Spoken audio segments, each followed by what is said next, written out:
Okay, let's talk about milk now for a minute. Milk is a devitalized enzymeless food. The definition of pasteurized, it's only called pasteurized when all the enzymes have successfully been removed by heating. Traditionally, we heated milk to 160 Fahrenheit for 17 seconds. Now, we use the ultra-high temperature method. We heat the milk to 285 Fahrenheit for 2 seconds. Denatures all the enzymes. Now, when we denature milk, pasteurized milk, we turn it from what is truly one of nature's most perfect foods to a sensitizing allergen non-food. And all the legitimate nutritionists throughout the decades have recognized this. This is another way to separate the professionals from the dilettantes, if they know this. Here's Royal Leeds, one of the giants. Pasteurized milk is incapable of rebuilding or maintaining bones and teeth. Why? You really don't get that much calcium from pasteurized dairy. Why not? The real reason is this. By definition, all enzymes must be denatured by pasteurization from the milk. There is an enzyme called phosphatase in milk, right?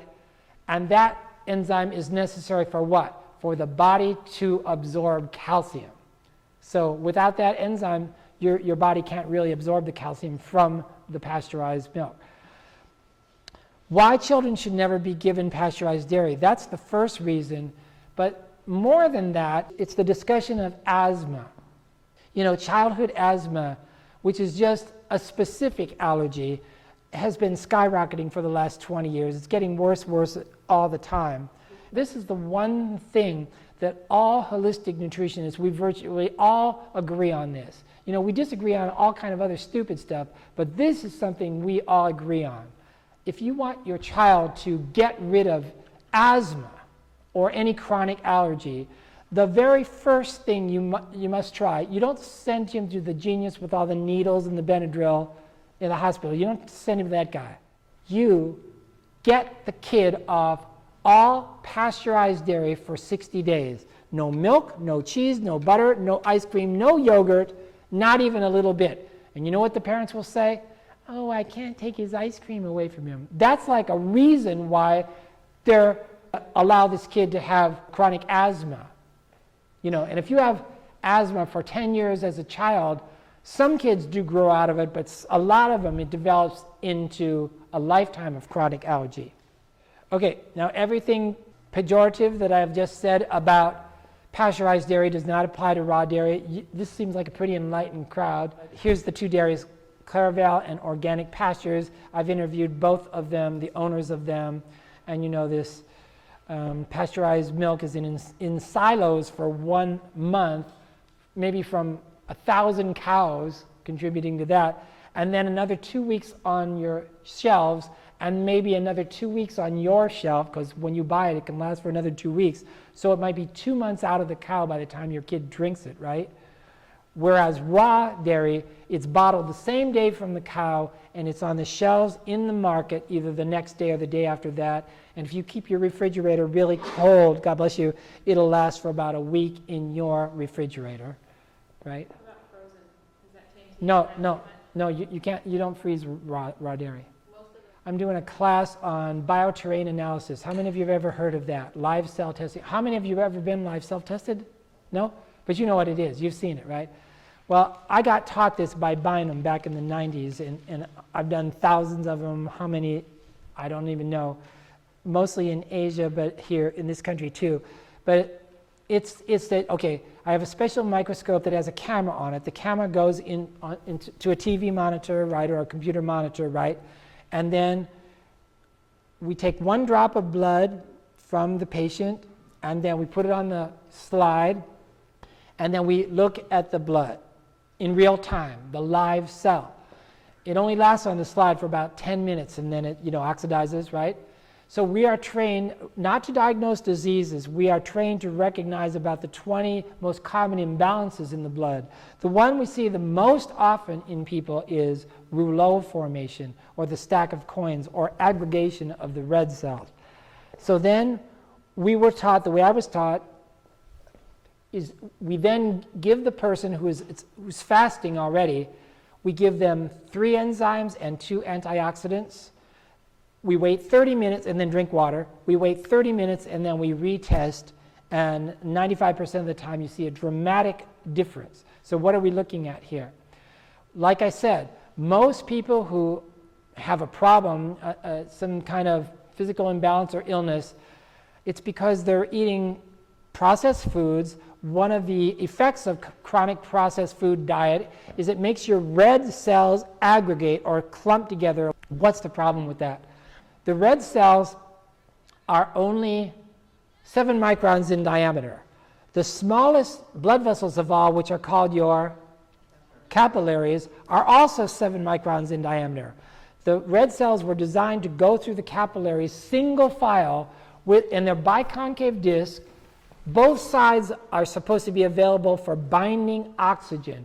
When you take a deep breath, oxygen comes in, goes across your alveoli, and binds to the hemoglobin on the red cells, right? Well, if all your cells are stacked up like poker chips in Reno, right, you have just geometrically decreased the total surface area available for binding oxygen. Most people live their lives like this. So they live their life with decreased oxygen availability to the cells. No wonder fatigue is the #1 symptom of Americans. Decreased oxygen contributes to cancer as well. So when you take the enzymes, what you see after 30 minutes in most people, we have added back to the blood the enzymes that have been removed by food processing. It changes the charge on the surface of the erythrocyte, causing them to what? To separate. Now they're round and separate. I mean, I have several examples. I don't have time to show them, but I mean, it happens every time, over and over. The cool thing is, after you do that, you don't have to explain to the patient anymore. They don't need to know the theory. They want to know, where do I buy these things? And then they go on and they do it for 60 days. So it's really great. Its purpose is to digest the residual stuck processed foods in the tract and blood. Good question. And clear the blood. So the short version of this is, for clearing the blood, the combination of the digestive and the oral chelation has phenomenal effects being able to do that. Here's another complete chapter. It's called To the Heart Patient. So in this chapter, I go through the normal cocktail of the 5 drugs that all heart patients are on. The calcium channel blockers, the beta blockers, the angiotensin release inhibitors, the cholesterol meds, and the water pill, the hydrochlorothiazide, right? And I talk about how they all don't work, and they all especially don't work together. That's why everybody's dying of heart attack, our #1 freaking cause of death in the US. And here's the bad news. The people come in, their blood pressure is 190 over 100, and they're on the cocktail, right? I say, what do you think would happen if you were marooned on a desert island without these heart medications? What do you think would happen to you? So you tell me, what do you think they say? That's what I thought they say. I thought they would say, well, I'd explode, I'd have a heart attack. You know what they really say, like 99% of the time? They really say, well, I guess I'd get better. So anyways, that's what To the Heart Patient is. It's like how to normalize blood pressure and get off all medication. It works. That was one slide. That's a whole long chapter it's a whole program, but it's all worked into this whole 60-day detox. I mean, you can do it. You can get the majority of your patients off heart medication, but the good news is, once they're off the heart medication, you're going to be the one who actually brings their blood pressure back down to 120 over 80. The cardiologists are not going to do that. They want them to keep buying drugs. They want them to keep having high blood pressure this is the last thing I'm going to do before we take a break here, and we're going to talk about oral chelation. So what I realized after my study of enzymes was that there were two things that the digestive supplement was not taking care of within the body, and that was heavy metals and atherosclerotic plaque. Now here is an image of plaque. Now you know that plaque, okay, it's kind of a sugar and oxidized fats thing. If you're chronically eating refined sugars, what does it do? It makes the lining of the arteries become inflamed, and then they become chronically inflamed, and in their chronically inflamed state, they attract oxidized fats, hydrogenated fats that are constantly floating by because of all the donuts and potato chips we eat. This debris sticks onto the inflamed portions of the arteries. It eventually becomes infiltrated with calcium. At that point, it is called plaque. Exactly right. Now, the problem is it's not water soluble, so enzymes cannot break it down. So that's why we needed something like an oral chelation in order to chip away at that plaque. Chip away at that plaque. Yeah. So here's how we came up with the formula for our new oral chelation.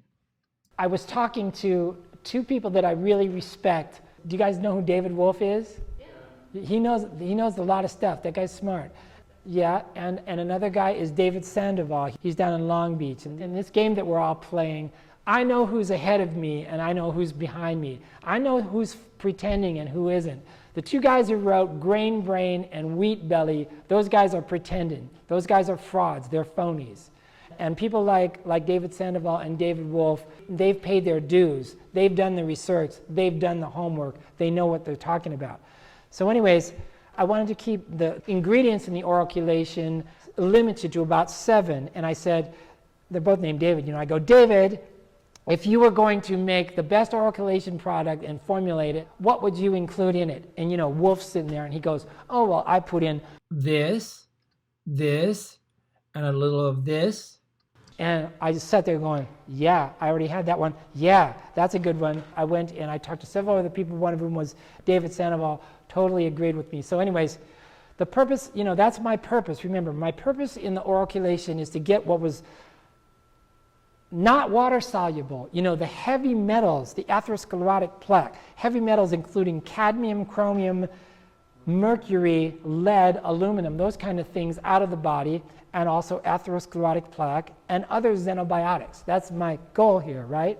So please read the chapter on oral chelation at The Doctor Within. Steve Jobs says never do this. See, you're supposed to go point by point. Anyways. Here's the 7 ingredients. Chlorella, alpha-lipoic acid, and garlic. So we've known for decades that these are blood-clearing natural antioxidants, and alpha-lipoic acid is a big thing they use for autism, In order to clear the aluminum and mercury out of the autistic child's neurology. Classic chelators of heavy metals and toxins, popular in the autism industry, mercury removal from the child's neurology. Zeolite. Now, some of you might know what zeolite is. It's a very, very fine clay, which is famous for going into the microvilli. What do I have here? Cleaning out the microvilli spaces within the colon. Superfine clay, inert, therefore 100% safe. Sodium alginate. Now, very few people know about this. This is a food industry product.